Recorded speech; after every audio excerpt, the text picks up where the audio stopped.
आणि राज ठाकरेंना भेंडी बाजारात येऊन मराठीत त्यांनी बोलून दाखवावं असं उत्तर भारतीय सेनेचे अध्यक्ष सुनील शुक्ला यांनी राज ठाकरेंना खुलं आव्हान दिलंय।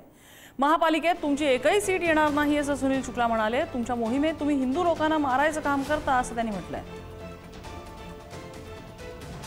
राजसाहेब ठाकरे आपण हिंदू विरोधी नव्हे, तुम्ही मराठी भाषाचा पण विरोधक आहे।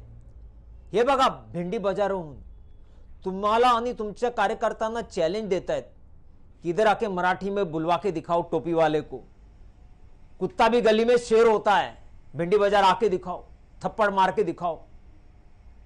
मुंबई मध्ये तुम्हाला किंमत नाही, तुम्हाला एक पण सीट येणार नाही महानगरपालिकामध्ये, मराठी लोकच तुम्हाला वोट करणार नाही आणि यावेळी कोणी तुमच्या सोबत येणार नाही, कोणी युती करणार नाही, कारण तुम्ही हिंदू विरोधी आहेत।